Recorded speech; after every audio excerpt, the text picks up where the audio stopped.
بسم الله الرحمن الرحیم. السلام علیکم ورحمت الله وبرکاته. عزتمند مسلمانانو ورونو او خويندو، امید لرم چې تاسو به روغ جوړ بئ او خوشحال بئ.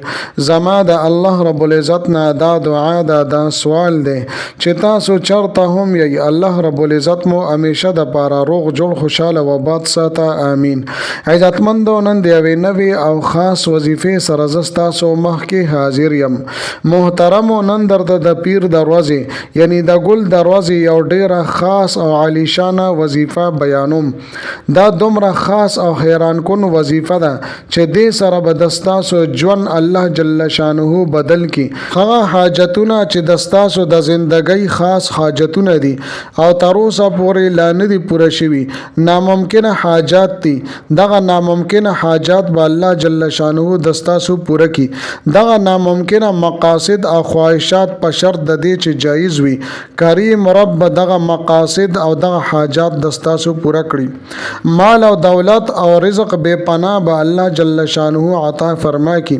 کچری فقیر هم دا وظیفه وکي، کریم رب بادشاہ کی. د زندګۍ هر قسمه پریشانی او مشکل بیماری او مصیبت به کریم رب ختم کی. دومره حیران کن او لاجواب وظیفه ده چې دې برکات او د دې حیران کن کمالات به تاسو ووینئ.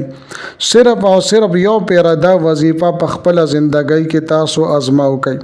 زما عزتمندو، د ویډیو شروع کېدو نه مخکې تاسو ټولو ناظرین او سامعین په خدمت کې دا درخواست دی چې تاسو اسه هم ویډیو ګورئ. په اول ځل باندې مو زما د چینل وزټ کړی وي، دا چینل مو لا تر اوسه پورې سبسکرایب کړی نه، نو برای مهرباني دا چینل سبسکرایب کړئ.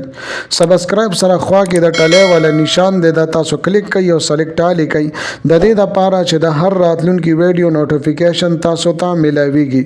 ځکه چې زما عزتمندو، په دې چینل کې زه تاسو ته هر قسم مستند وظایف راوړم. هغه مستند وظایف چې ما ته خپل استادانو د هغې اجازت راکړې ده. د دې نه علاوه زما عزتمندو، کچر تاسو تعویذونه پکار وي، تاسو نقوش پکار وي، نو ما سره زما په واتس اپ نمبر باندې تاسو رابطه کولی شئ. محترمو، کچر تاسو د رب اغفر ورحم دا وظیفه کول غواړئ نو ویډیو اخیره پورې وګورئ او سکپ کوئ. اما محترمو، دا نننۍ وظیفه ډیره حیران کن وظیفه ده او دومره طاقتوره او تیزترینه وظیفه ده چې په ژوند کې تاسو به چرته هم داسې وظیفه او دا عمل نوي کړي. یقین کامل او برواسې سره تاسو دا وظیفه وکړئ نو بیا تاسو خپل ژوند ته ګورئ چې په ژوند کې مو څه قسمه حاجات وي، الله جل شانه به دا حاجات دستاسو پوره کړي. دا نننۍ وظیفه دومره د کمال نه ډکه وظیفه ده چې دستاسو په زندګۍ کې ښه کارونه چې هغه په ناممکناتو کې راځي، یعنی دستاسو په نظر کې دا راځي چې زما دا کار ناممکن دی، دا حاجت میں ناممکن دے، دا مقصد میں ناممکن دے، نو دا بسنگ کیگی. لیکن زما عزتمندو، د خالق او مالک د ذات په مخ کې یو کار هم ناممکنه نشتا. کن فیکون ذات ته دا ټول جهان الله جل شانه پیدا کړی دی. زما عزتمندو، زما اوستا حاجت بسوي چې مونږ ته ناممکن ښکاریږي.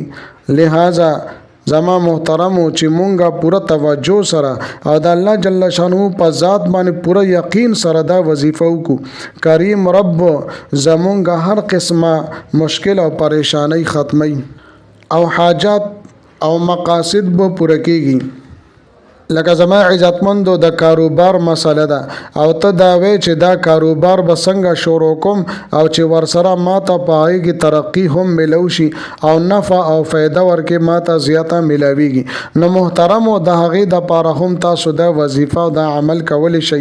یا زما عزتمندو، د مال او دولت او د رزق په تنګۍ کې تاسو مبتلا یئ او تاسو دا وایئ چې زما د دې کور نه به د مال او دولت او د رزق د تنګۍ دا مسله څنګه ختم شي. کریم رب د دې وظیفې په برکت سره د ستاسو په کور کې ثمرات او برکات را نازل کی او الله رب العزت به د ستاسو نه د مال او دولت او د رزق د تنګسیا ختم کی. خو زما عزتمندو، چې کله هم د پیر یعنی د ګل رز راځي نو د هر پیر په رز باندې د ګل په رز باندې چې مونږه دا مختصره وظیفه پوره توجه دیان سره او اهتمام سره وکړو، ان شاء الله تعالی د دې یوې ورځې وظیفې کولو سره به کریم رب د ستاسو په ژوند کې عظیم انقلاب راولي، د ستاسو ژوند به بدل کی. بس زما عزتمندو دا یو خبره یاد ساتئ چې په مونږ باندې که هر قسمه حالات راځي، هر قسمه مشکلات راځي، چې مونږه موز نه پریزو او 15 وخته موز مونږ او تاسو پابندۍ سره کوو چې زمونږ نه یو مونز هم فوت نشي او مونږ ټول مونزونه جمع سره تکبیر الله سره ادا کوو. او زنانه د پکورونو کې د خپل مونزونو اهتمام کوي، 15 واړه وخت مونزونه پابندۍ سره دی کوي. دغه شانتي زما عزتمندو چې مونږ د قران عظیم الشان تلاوت کوو او په دې باندې مداومت کوو، همیشه د قران مجید تلاوت کوو، نو بیا به کریم رب زمونږ په هر عمل کې اثر اچي. چا سره د سمامله ده او ته په حق باندې او هغه ته باندې ظلم کوي، زیاتی کوي، نو د ظالم د ظلم نه د بچ کېدو د پاره هم دا ډیر بهترین عمل دی. ان شاء الله تعالی تاسو ته به ضرور انصاف ملاويږي او تاب الله جل شانه د هغه د ظلم نه، د هغه د دشمنۍ نه او دغه د زور زبردستۍ نه وتا محفوظه ساتي.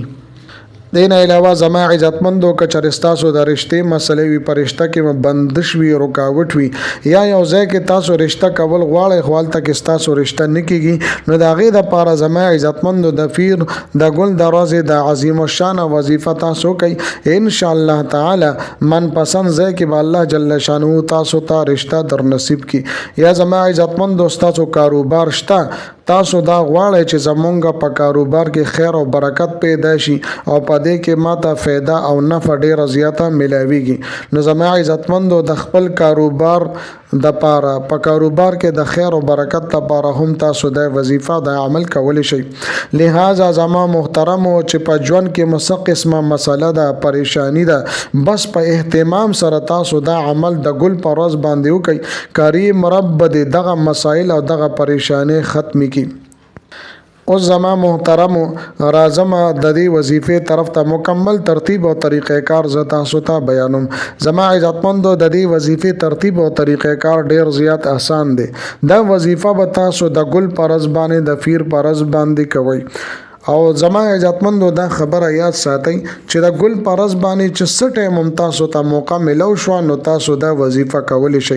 د دې لپاره نه د مازیګر شرط دی، نه د شپې شرط دی او نه د غرمې شرط دی، نه د سحر شرط دی، بس څه ټایم د ګل پرز باندې تاسو ته موقع ملاويږي نو فارغ یې تاسو نو دا وظیفه به تاسو وکړئ. د فارغ مطلب دا دی زما عزتمندو چې تاسو وظیفې ته مکمل توجه دیان برابر وي، دا نه چې یاره زه وزګار شو نو راشه زر زر اوس دا وظیفه وکا، زر زر دا آیات مبارکه د دې ورد وظیفه وکا، نه بلکې زما عزتمندو کله چې تاسو کار مکمل شي بالکل فارغ شي او توجه مو مکمل وظیفه طرف ته وي، نو یو سیټ ته تاسو کې نه ځان له یوازې تاسو کې نه د ټولو نه مخکې به 100 پیره 100 مرتبه تاسو درود شریف وایي.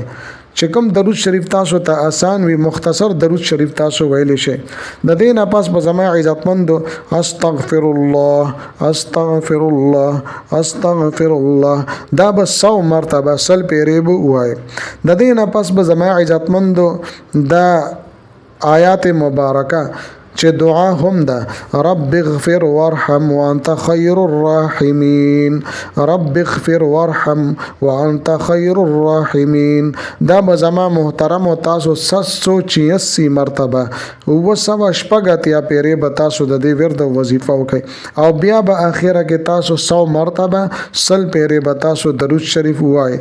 د دې نه پس به زما عزتمندو لاس پورته کوي، انتهایی توجه سره، عاجزۍ سره، ګلګلا سره به د الله رب العزت نه دعاګانې او غواړي چې تاسو کومه مسله وي، تاسو ته کومه مسله را پیښه وي، هغه متعلق به د الله رب العزت نه دعاګانې او سوالونه کې ان شاء الله تعالی د دې وظیفې په برکت سره به الله جل شانه تاسو د تمام مسائل حل او ګرځوي. زما محترم امید لرم چې دا ویډیو دا وظیفه به تاسو ډیره زیاته خوښ شي وي. که ویډیو مو خوښ شي وي ویډیو لایک کړئ، چینل سبسکرایب کړئ. ملاویږم به تاسو سره په بل ویډیو کې بلی وظیفه سره.